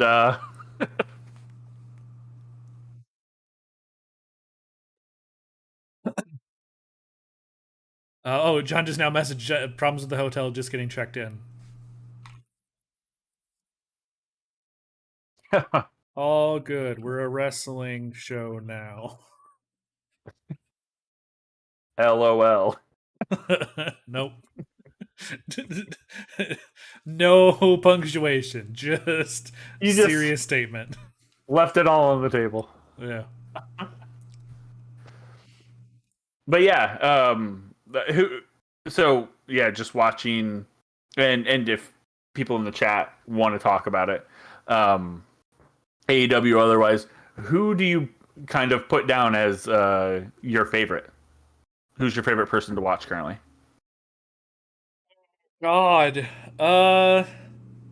it was. God, I want to say it was Wheeler Yuta, but because the pure rules stuff, and I just like ever since I saw him on Dark, I was like, oh, this guy's good. Yeah, he can go. And then he got scooped up into like Best Friends, and then I was like, I don't see him wrestling a lot through them though. And then he transitioned to Blackpool Combat Club, and I was like, that's what's up. I'm into that. He got a little brutal. Yeah. And now they're all bad guys, so I'm like, sure, yeah, I'm in it. Yeah. I love it was like it's supposed to be a twist that Bryan Danielson, the only one of them that comes out from the bad guy door, was a bad guy. Like his whole thing is like every other member of the Blackpool Combat Club either comes out from the thing or from the fucking rafters, like John Moxley, because he doesn't have to choose a door. But then Bryan Danielson literally comes out of the bad guy door every time he wrestles. So like I don't understand how people thought he was gonna be like, oh no, I'm the good one. It's weird. I wanted them to commit to that good guy bad guy tunnel, and at Daly's place they just couldn't. It didn't exist. There was always just one. Oh, gotcha. So I think they just lost their. They really just lost their way with that. Just too bad. But again, it does kind of telegraph some stuff, so it makes sense. Yeah. Well, I was like Julia noticed it first because I told her about her and Kasima. Kasima was like, Kasima knows immediately if it's a good guy or a bad guy because she sees which side they come out of, which is like a great visual cue, right? She's like, oh, that's bad guy comes out of the bad guy. I know door. to cheer or I know to boo. Yeah. Yeah. And so Julia was like, wait, why isn't Bryan Danielson a good guy? Why is he coming out of the bad guy tunnel? And I was like, I don't know. I think Bryan Danielson's like the most bad guy out of all of them. Yeah, I mean, like Wheeler Yuta was kind of a good guy. He's just violent. Claudio obviously had to go up against Jericho, so he was a good guy. Had to be the one to take the belts away and stuff. And then Bryan Danielson just gets to do whatever Bryan Danielson wants. Like for the most part, he doesn't even seem like he's a part of the Blackpool Combat Club. They He's should just all like- come out of the crowd, and that should be the anti-hero door. Yeah. But yeah, I guess Wheeler Yuta, but anymore, I don't know. It's tough. I gotta kind of think of good matches that I've seen that fuck. Is it the Lucha Brothers? It might be the Lucha Brothers, because I get a Canadian Destroyer every time. Oh yeah. Penta hooks you up with that Canadian Destroyer, and then anything Phoenix does in the ring Yeah. is magic. Fuck. Oh, I ruined it. Oh no, I gotta go back. We're back. It's a screen capture. So if I change what's on the Discord screen, then it changes what the people can see. Whoops. I think for myself, it is tough. It is tough. I'm a very big Pac fan. I love watching anything like Pac does, because I know it's going to be Between us, mind-blowing. that triangle, And we're good to go. He's always teaming with the Lucha Bros. And the other one just happens to be in a trio as well. Malachi is so fun to watch. I like his cadence. He's built different than most other people. And I really loved, and he caught me in WWE when he was Aleister Black, when he would pick someone's head up with his foot and slowly raise it up high, and then without touching that foot to the ground, do a swinging downward kick and just put him into the ground. Jeez. So good every single time. Yeah. And he still does it. He calls it the Black Mass. He does it a little different nowadays, but damn if that isn't cool. Yeah. House of Yeah. Black's got the spooky on lock. Like they're doing spooky, right? You can't go wrong with anyone in that team, though. Like, Brody is just so big. Like they have a little bit of everything. I mean, he'll go out of his way. He'll find you in a record store and fucking put you through a table. Yeah, Darby. Like he did fucking Darby Allin. He's like, do you know how many Hot Topics I went to find him? It was 3. And then he threw him through a table. But yeah, and then Buddy. He goes by Buddy, right? Buddy Matthews. Buddy Matthews. Yeah, he was Buddy Murphy in WWE. Sure. They like to get it close, but you know. Yeah, then you got your Daniel Bryans, your Bryan Danielsons, you know. Every time. They did something really funny actually when close to WrestleMania at the Hall of Fame, where Buddy is dating Rhea Ripley, who is now the one of the women's champions on WWE. That's awesome. Yep. And she is in a storyline in WWE romantically involved with Rey Mysterio's son Dominic. Yeah. So that's really funny, because back when Buddy was in WWE, he had a romantic storyline with Rey Mysterio's daughter. Oh, I thought you were gonna say with Rey Mysterio's son Dominic, and I was like, that would have been funny. Let's go WWE. Let's go. Yes. But no, it's just this thing of like, these two were in a relationship on screen, but not really, and these two are in a relationship off screen, but not really. But these two are in a relationship on screen. We're in a relationship on screen, but not really. So at the Hall of Fame, Buddy sat with Rhea, and Dominic sat with Rhea. So it was Dominic, Rhea, and then Buddy in this photo, and everyone's like, uh-oh. And Buddy chimes in, and he's like, yeah, I can't remember Rey Mysterio's daughter's name, but he's like, she was sitting directly behind me. I was like, this is fun. It's like them all in the church or whatever, with each one having a gun to the one in front of them's back, and then you got the sniper and the yeah. And I will say that group's been pretty fun to watch. Rhea Ripley, Dominic Mysterio, Finn Balor, and Damian Priest. A group in WWE that was started by Edge. As like, Edge is kind of this mentor, and he's like, we'll call it Judgment Day. And then they all beat the shit out of Edge. Yeah. and kicked him out of its own group. You know how it is. Yeah. But that was cool. I wish they would have left Edge around a bit longer. In that group, I like seeing Edge all dressed up, like in like suit and tie. Like Yeah, there's nothing the dude weirder looked to like he me. fit in. Like it's like a real weird like '90s Metallica thing where all of a sudden Edge and Christian both have short hair, and I'm just like, you look different. This is different. Christian's promo with Luchasaurus looks like we're gonna get a cool Luchasaurus. Great. I was I mean, wondering I if don't- they were gonna change his thing, right? Like, because it's not Jungle Boy and Luchasaurus anymore. And I think they're transitioning. My guess is that whatever happens with the storyline, they're transitioning Jungle Boy Jack Perry to just Jack Perry. Or Because Jungle now- Man is what I'm hoping for. Well, because now anytime they introduce him, they like Jungle Boy Jack Perry. Was before it used to just be Jungle Boy, right? Before, before like this whole like Christian thing where they was talking about his dad and like the lineage and stuff. Yeah. But now it is specifically Jungle Boy Jack Perry. So I think they're like slowly transitioning to just make him Jack Perry. Yeah, that's AEW. good. I think. And again, I mentioned it earlier. I really like we mentioned the old guard and the new guard. You have Christian really mentoring, whether it's him beating the shit out of or helping Jungle Boy.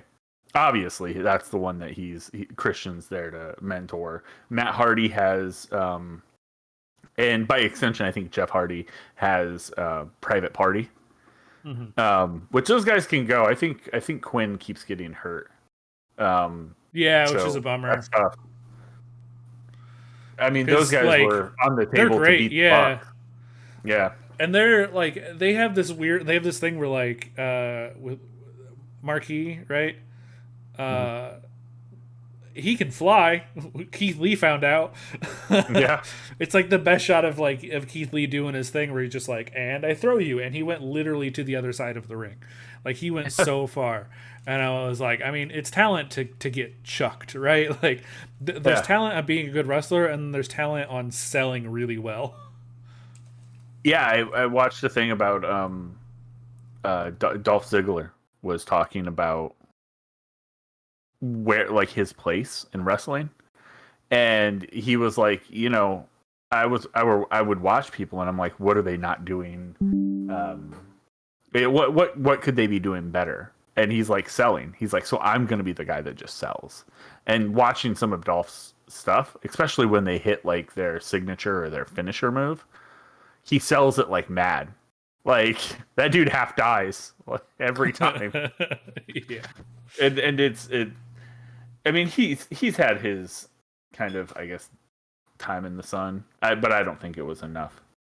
Personally, I wanted to see more. I wanted to see more. I wanted to see more of Dolph. Yeah, with the mentor stuff, like one of the best. I didn't think that I would give a shit about William Regal, but God, he was great when he was here. William Regal is a treat everywhere. I did not care for him in William WWE. Regal. Like when he was wrestling, he was not my. I wasn't supposed to like him, but it's Right. kind of the point. But Yeah. as like a mentor, he did great work, and like his insane compliments to Excalibur every time.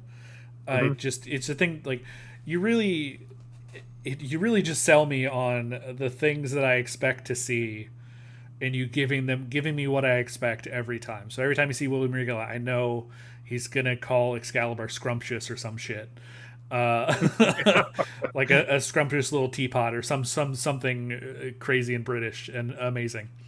Funny. Yeah. Anytime we see Super the best funny. friends, they're gonna hug. We know it. It's gonna be great. You show me Death Triangle, I'm getting a triple destroyer, and I'm gonna be happy. Yeah. Yeah. You've given me these expectations. MJF's gonna cut his music. You know what I mean? Like you give me these that's things true. that I expect. MJF has been doing that a lot more recently. Yeah. He got mad Yeah. at people finishing his catchphrase, which is this great heel stuff. I mean, we had Tully we had Tully as FTR's mentor for a while. Oh, did you see Don Callis' head? That was fucking gross. Oh yeah, Don Callis. Shit. Don Oh, Callis man. got stomped and he got like a cut like right here, just fully Ugh. just open. It was obviously an accident, but man, they showed it during just like hey, previously on BCC beating the shit out of people. Yeah. Here's Don Callis.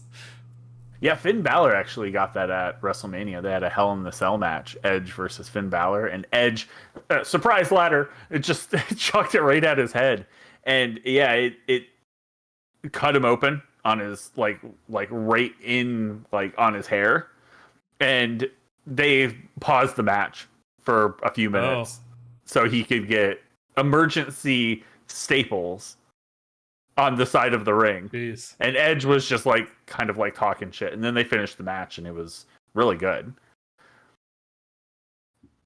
That was pretty crazy. Yeah, WWE doesn't really care for blood the way that they used to. Yeah. I mean, But goddamn I it. know there's like an overindulgence sometimes, but it tells such a precise story every time. Like it very much gets you to the, all right, people are getting hurt. You know what I mean? Yeah, and you get like, and like you were saying, you have expectations. When you see John Moxley has a match, you know there's going to be blood. Yeah. Somebody's going to be bleeding, whether it's with him or the other guy. Well, it's always going to be him, I think. I think he really digs it, and then his wife's just in the back going, "Oh well, at least we have insurance. Have a life insurance policy on him." Yeah. Yeah. But yeah, Tully was with FTR. Arn was with Cody. Sorry, I just thought Now about they're that time when Arn got both kicked in the face. You're like, oh my god, Malachi Black's here. And everyone's like, who? And then he kicks Arn Anderson in the face. He just kicked his head off. And then, like, the next week, he was talking about bringing his, it was Arn's Gat. Arn's Gat is all elite. It was so good. And so I started blasting. Yeah, he turned into, like, he turned into Frank Reynolds, but twice the height. Yeah. Yeah. And then Sting and Darby, which Sting kind of is anomaly. I do not understand. Movement. I'm like, dude, you are so old, and you just went through 6 tables, like he's on purpose. 64 years old, and this man jumped off of the like entryway, like where they drive Zambonis onto the ice. Like, you want to know my favorite insane. thing that I always expect now? Is Sting disguising himself as Sting. It's the best. I feel so rewarded every time. It's just like he takes off the Sting mask and it's just Sting underneath. It's like, guys, no, for real, the payoff's gonna be huge. Oh man, it's so good. But he name dropped quite a few people. Yeah. Yeah, he mentioned Cody right away. Like, whoops. And then he mentioned Kevin Nash and Scott Hall. Like, that was, I just didn't expect it. Usually they kind of stay in their own lane. Mm. But Julia just this week asked me who NWO was, and I was like, oh boy. Yeah. So she's like, I don't know, someone just has a sign, and it doesn't seem like for any of these people. And I was like, yeah, you're right. I mean, technically it's for Sting, but you know what I mean? Like, yeah. And I was like, imagine Blackpool Combat Club, but like way earlier. And like way more dominant. But with Hulk Hogan and Kevin Nash and Scott Hall and Sting was in there. I think Conan was in the Wolfpack for a while. Yeah, she doesn't really know who Bullet Eric Club Bischoff. is, so I was gonna like compare it to Bullet Club because I was like, it's, Yeah. you know, that Bullet Club's exactly it. I mean, they take on a little bit more of the like clicky / DX stuff. DX just kind of ripped off Kevin Nash and Scott Hall, I would say. for him. But yeah, You know my favorite part of weird seeing- AEW? I'll yeah. never have to see John Cena. yeah. It's great. It's my favorite thing. Well, if you watch WWE, you'll probably never see him either. Isn't he invisible or something? Bravo. Thank you. No, he's went kind of the way of the actor.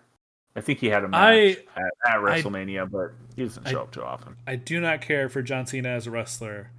I will watch him as an actor because like he is a person who has unlike people like The Rock, John Cena fully understands what he is and like what his appearance makes him out to be, and just has leaned into it. Like he knows that he's basically like an action figure with skin. You know what I mean?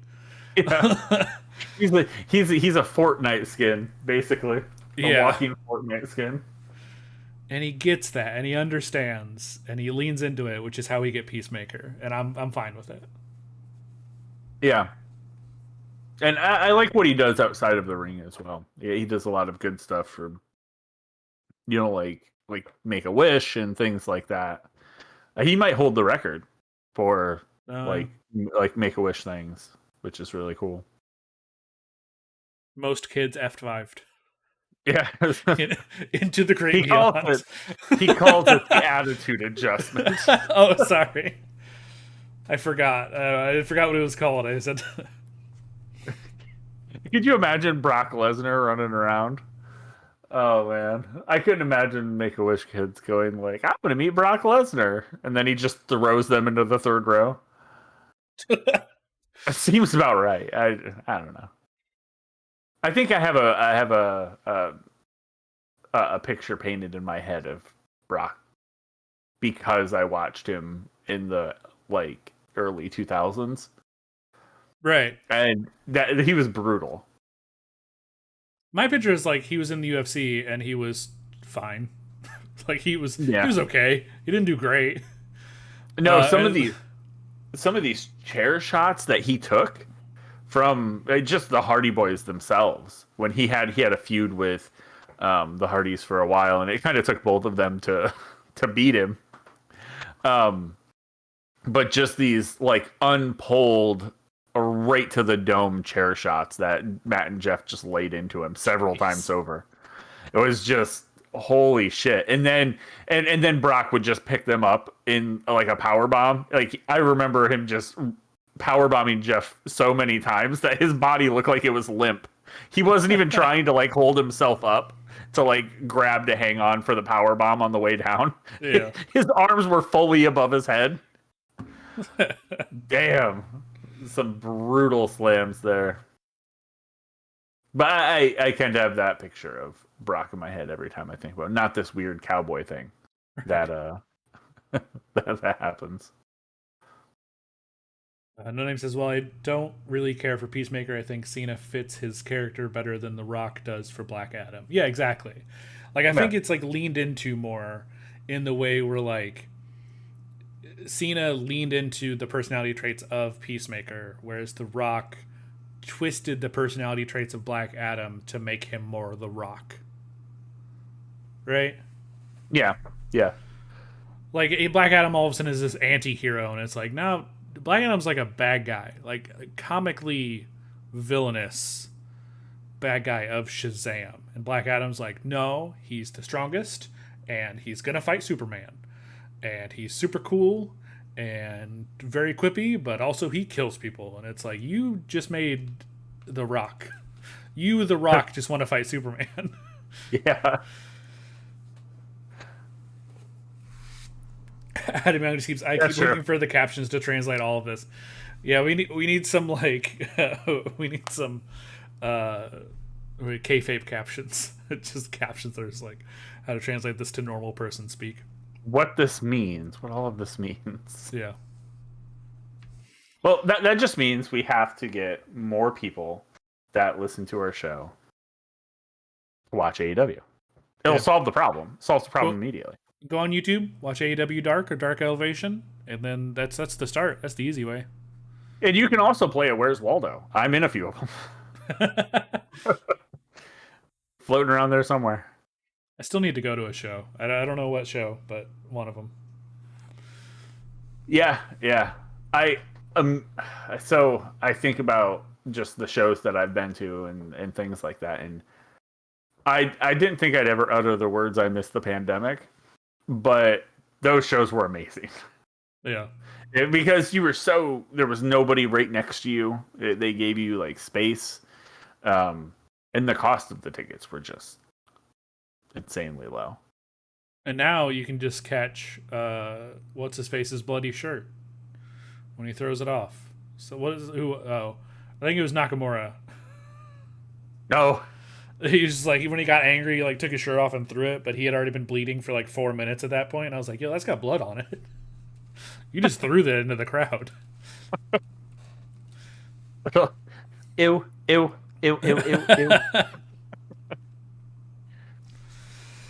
Adam says, I'm not a normie, but halfway between where you are and normie. That's fair. We're deep on the AEW side of things and not knowing any of that, which is exactly what we're going to put John through in the next couple weeks probably.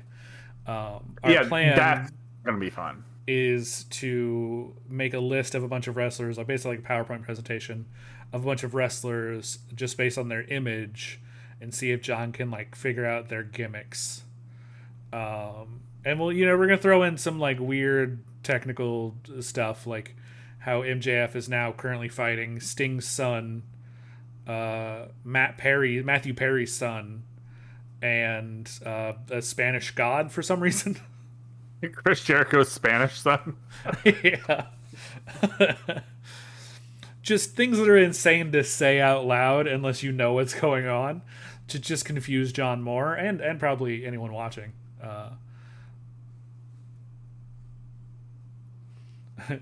Adam says, I know someone who wrestles. I'll talk off stream though. They'll get you caught up. It's fine. Yeah.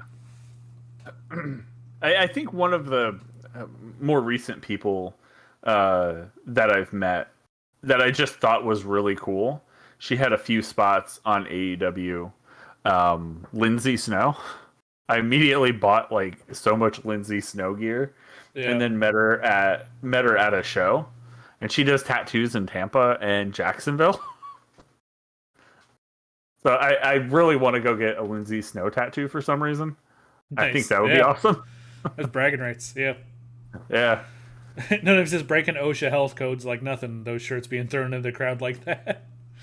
And blood for you. There's just like 3 OSHA people in the audience going, no, that's not okay.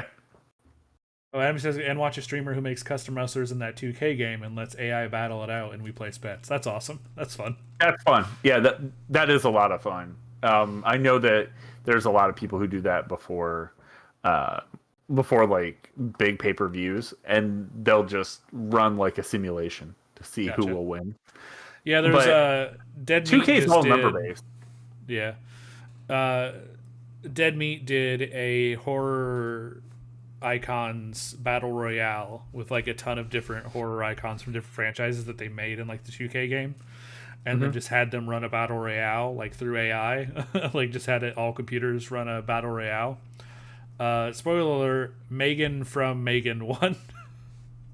Wow, okay. Yeah, just weird. They had like Jason Voorhees, they had Michael Myers, they had like a bunch of the big name ones, and yeah, just this newcomer just lasted from I think like 25th or something on. Wow.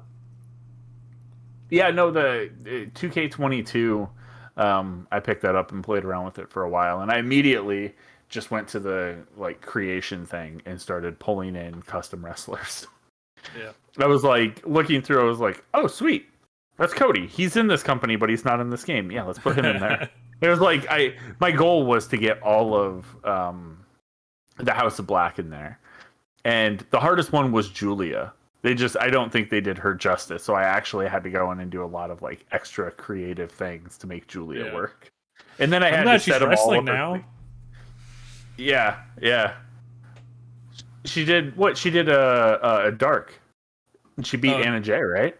Well, it wasn't. No, that was on I think Dynamite this last week. Oh, or Rampage, one of the two. Might have been Rampage. It might have been Rampage. But yeah, it wasn't on Yeah. Dark. It was like an actual match, and I was not that Dark isn't an actual match, but you know what I mean.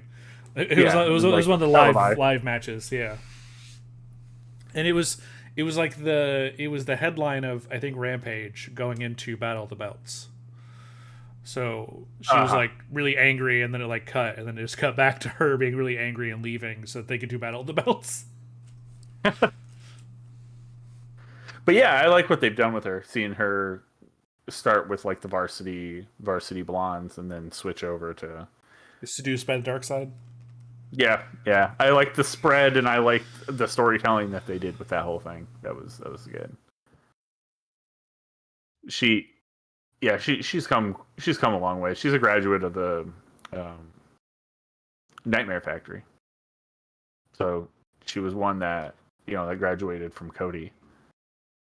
You too can be squashed by Roman Reigns if you try hard enough. Oh God, that's so brutal. Like, are they really going to do a year build? Right. Like, I think they're going to. My favorite part was the squash before the incident. The squash of Punk by Moxley, to have him just turn around and be like, you know what? Fuck it. We're going to do this again. Mm-hmm. And I'm like, cool. Let's not draw this out. Yeah, that was like, well, it's over. Okay, cool. Everyone, are you all happy with that result? Yep, everyone's good. All right, we're done. Let's move on to something that we actually really, really want to see. And then the incident happens. And then the incident. I love what did they call it? Brawl out. I love that he was just sitting there talking shit the whole time, eating these cookies. He's like, these are some good fucking cookies. What? Fuck you. These cookies are great. Fuck you. Basically. It was like this is a tasty burger, just peppered in there. Oh, what the hell? I don't know what would have possessed him to, I don't know, just end up going down that route. Sitting right next to his boss, Yeah, just, like, that's just when your boss has to sit there and watch you just ruin yourself. It at the same time, it's still such a big dick move, because there's gonna be like some sort of repercussion, Yeah. I know there's people that are like, he's 100% right for what he says, and I'm like, I mean, even if that's the case, like, time and place. Time and place. I mean, I think is probably the right answer though. MJF comes out and he's like, fuck you. All right, what's some questions? You know what I mean? And then just talk shit, but like in the way where you know that it's obviously MJF doing it. You know what I mean? Yeah. Whereas that was just kind of, it was too sad and too real to be fake. It was too sad to be fake. You know what I mean? Like, I loved immediately what happened. So to describe this to the people that are listening that just have no idea what the hell we're talking about. You probably heard of it at some, you know what I mean? Like, this is a thing that went way farther than AEW. So after wrestling media scrums have been a thing, not in WWE for a long time. Like, it's always in New Japan and in a lot of the other shows, and you see it in indie a lot, just because. But they end up kind of doing it more of like a social media thing in indie. But Tony Khan literally invites press. They all sit down, and then Tony Khan will be like, we're gonna have so and so come out, and they just wrestle the match. They're all, in their gear or whatever. And usually the new champion or the retaining champions or whatever it is. Yeah. And in this instance, CM Punk came out, and he was tired. He was real tired, and you could tell he wrestled a match. I don't want to say a long match, but it was definitely a long match for him. And he looked just a little defeated, and he started talking about the EVPs of the company, just calling them I Children. think quoting says, him with I work with fucking children. Yeah. And he was pulling no punches while eating cookies just in front of all of the media people. I mean, there's probably a good 50 people in this room. Unrelated note, also called out Colt Cabana's mom. Colt Cabana, and wanted to have transcripts from Colt Cabana's mom for some reason to determine that they have a shared bank account or something. It is, even just watching it, even knowing what's going on, I don't understand what's going on. You know what I mean? Like, with Colt Cabana, they had a lawsuit against each other. I think I don't know where it really super began. I know it's a podcast related thing because Colt Cabana is kind of like a pioneer when it comes to wrestling podcasts. I think he had like one of the first big ones. Coming for you, Colt. And after WWE, Punk went on his show and said some stuff, and then Colt goes, cool. And then Punk got mad that he said those things, and it turned into just this whole thing, and there was a lot of back and forth. They live together, they know each other. They both came up in Chicago. And it's just kind of a whole mess. So I don't know where that came from that day. It came out. He went after Colt. He went after Hangman Page because Hangman Page had like basically a promo that was calling out CM Punk when CM Punk was already in this feud with Moxley, like coming back, right? Yeah. So he's basically like, why are you starting this feud when we're already in this other feud? Like, that doesn't happen. Like, you don't do that. Finish this candy bar before you open another. Yeah. And all of this goes down. He talks all this shit about the EVPs, which is Kenny Omega, Nick and Matt Jackson, the Young Bucks. Sitting directly next to his boss. Yeah. Yeah, that's the elite. They are the people who literally kickstarted this company with Cody Rhodes. And Tony Khan was the person who funded the money. Not really, it was his father, owner of the Jacksonville Jaguars. But Tony Khan, who runs this show, was sitting directly next to CM Punk with his mouth wide open, basically. Just, I mean, you can't really, you can't steer it. You can't steer this away, right? Like, so all that happened, and then he went back to his locker room because, like I said, he was exhausted. He probably was going to change, and he had one of his old trainers, and I think he worked for WWE or AEW at the time. What the hell was his name? Yeah, Ace. And he was in the room with Punk, and lo and behold, Nick and Matt Jackson come knocking on the door. They said they kicked the door down. I imagine they super kicked the door down because that's kind of their thing. Which seems ineffective against a door. Usually you got to kick middle. If you go too high, you're not going to open it. Yeah. So maybe they loosened the handle and then kicked it. Just turned it and pow. There's so many different conversation pieces on what happened in this instant. In this instance of just probably the span, I would say, of less than 30 seconds. Yeah, imagine all of the fake locker room brawls in wrestling that you've ever seen, or backstage brawls in wrestling that you've ever seen, but make it real. But it has to be fake, right? No, I think they actually started swinging at each other, and Ace definitely bit Kenny Omega. I was 100%. So what apparently happened? A lot of people have a lot of different versions of what happened, but there were punches thrown. People were brawling. So it would have been a 2-on-1 in that instance if Nick and Matt ran in there, the Young Bucks, and just started kicking the shit out of someone they idolized. In CM but Punk, Ace was there, so it would have been 2-on-2. Yeah. Right? Well, Kenny was there too. So I feel like Kenny corralled Ace and then got bit. Because Ace, Bitey Ace. He's like, har, har, har. He got him. He nipped him a little bit. I don't know what. On the shoulder, dude. He does like a 2 days later. He was like on a podcast or something, not talking about it, and he had like a bite mark on his shoulder.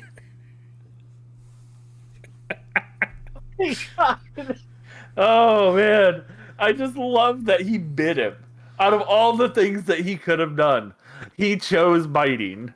And Kenny was like, I just wanted. There was I think it was CM Punk's dog, right? He wanted to protect the whatever dog was in the room. Oh yeah, I don't know. And Ace bit Kenny because he thought his wife was in danger, who wasn't even in the room, from what I understand. When you put it all down, I look at it and I'm just like, is this? I think if there's any camera footage of that ever gets out, it'll be worth like $1 million.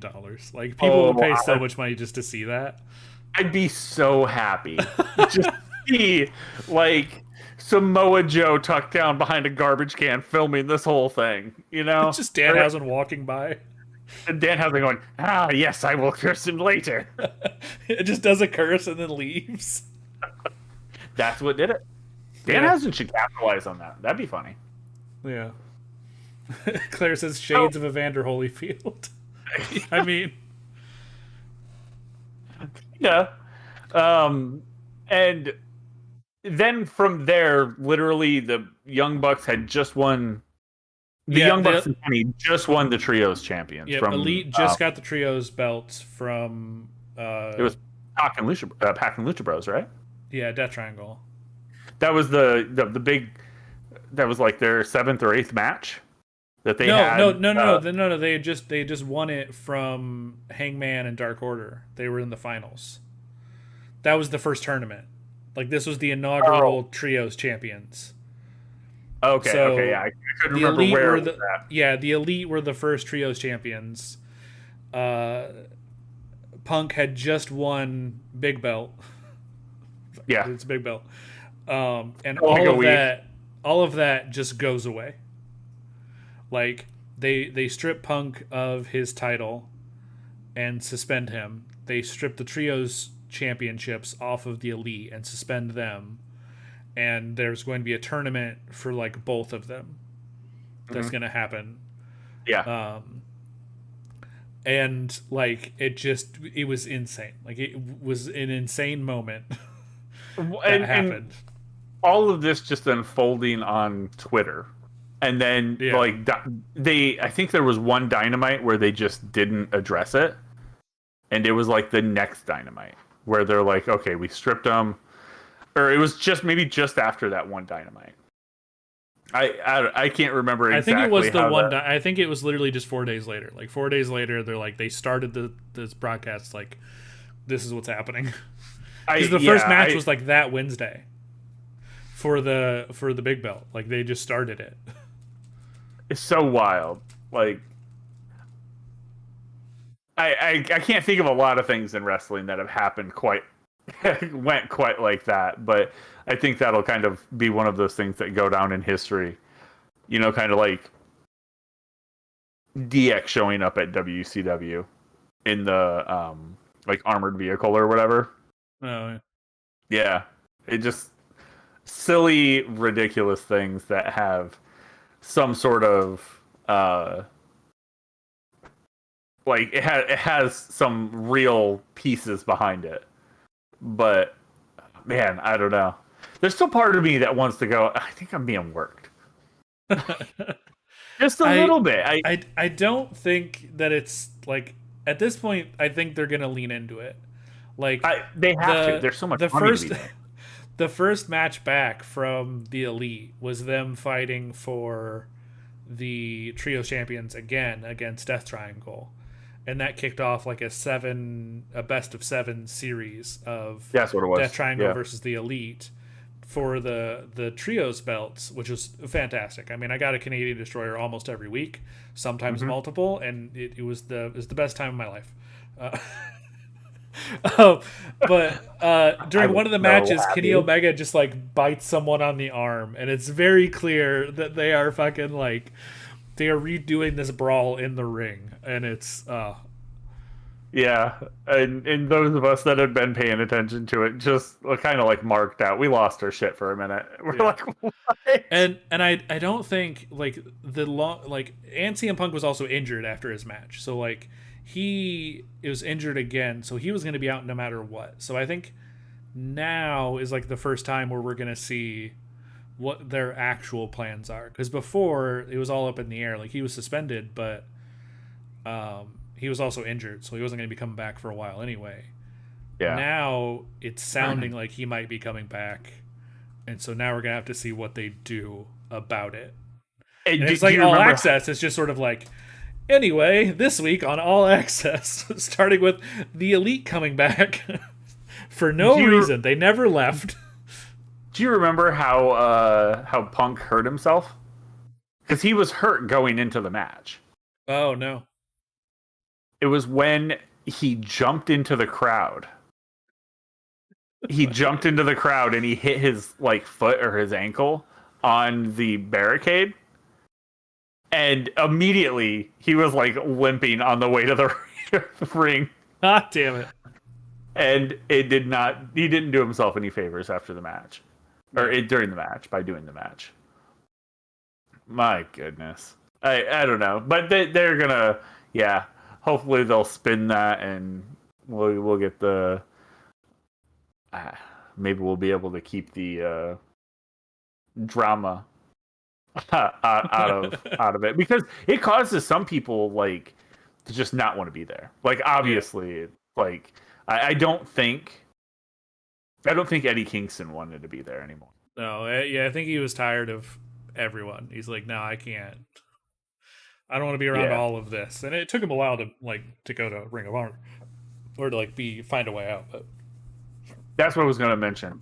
Top Flight had that match with the Lucha Bros at Ring of Honor to see who was going to take the Ring of Honor tag team titles. I know what you're about. I know. So gnarly, and it was on a Canadian destroyer. Yeah, I mean Lucha Bros. They do what they do. And well, the thing is, it's something that we saw Dante do over and over again. He's always doing flips like that, and usually it's Darius that doesn't that gets injured. Yeah, but this time it was Dante. Canadian Destroyer off of ladder match. Here's ladder.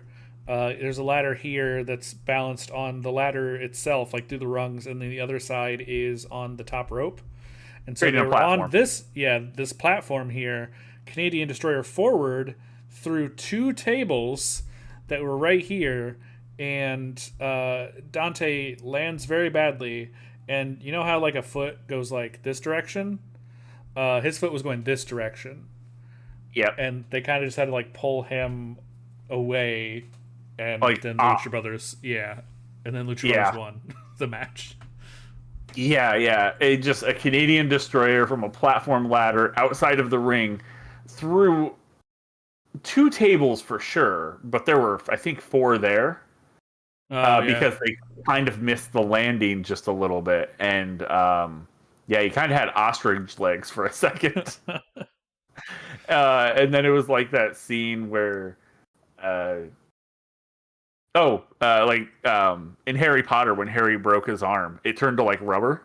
Yeah. When it was like one of those like those little like bobblehead things where like just the head is like bouncing and just kind of like freely moves back and forth. It was kind of like that, but like if it was just turned the wrong direction to begin with and just kind of imagine holding a sticky hand, because that's what it was. With the foot going the other way. Yeah. And I was like, it was one of those things, like, I heard about it, and then it popped up, and I was like, shit, I don't really want to watch it, but I want to watch the spot that caused it. I didn't know what happened. I just knew that the Lucha Brothers won, and it was like a video on TikTok or something, and I was like, hell yeah, I'll watch the Lucha Brothers win. Maybe I'll see a Canadian Destroyer. And I did, you saw it. And I'm so sorry that I asked for that. Got an eyeful. I'm sorry, Dante. I can't help but think that was partially my fault. But yeah, I mean, I really like how TK takes care of his people too. He's like, you know, we Yeah, wish I him the heard best. He's a homegrown. He immediately started talking about him like that night.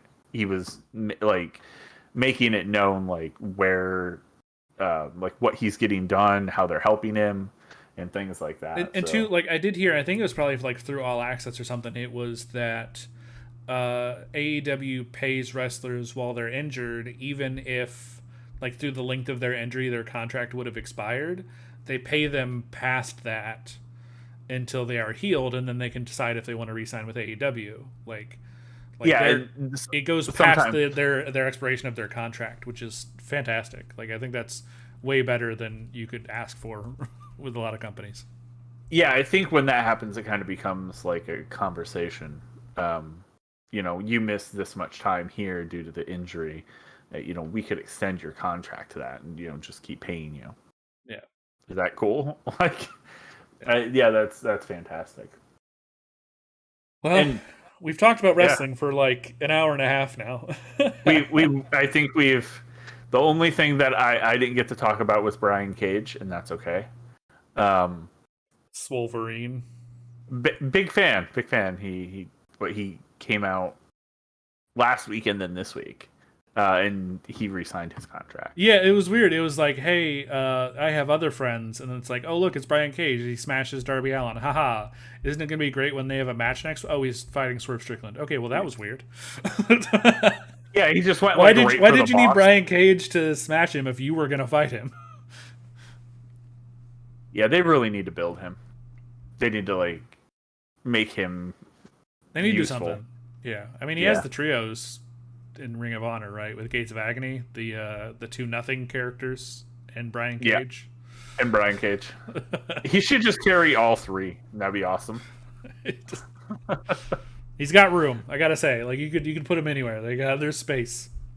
Yeah, I mean his chest is like a barrel. Just put them inside of it. He's a walking statue display. It's a walking award display. Yeah, I'm like, there's not. When I think of people who are just really super cut and fit in AEW, it's Jade and Brian Cage. Yeah. Yeah, I mean, there's other people like Buddy has a really like great toned physique. Like he worked really hard on it. I don't think anyone's put in that kind of time like Brian Cage and Jade has. I heard Brian talking on Chris Funbalance's show about it, and he's like, "No, this was like 9 years of work of like doing these appropriate exercises, eating the appropriate things." It's like, damn. Yeah. That's tough. That's literally the lifestyle change. Crazy. But yeah, this turned into a wrestling show. Maybe we'll have another one in a couple weeks. I hope that works out. That should be really funny. Yeah. I think we'll make a list and we'll make sure we put in enough jokes for the anywhere between normies and not normies like us. I really want to put some like fake wrestlers in there too. Oh yeah, for sure.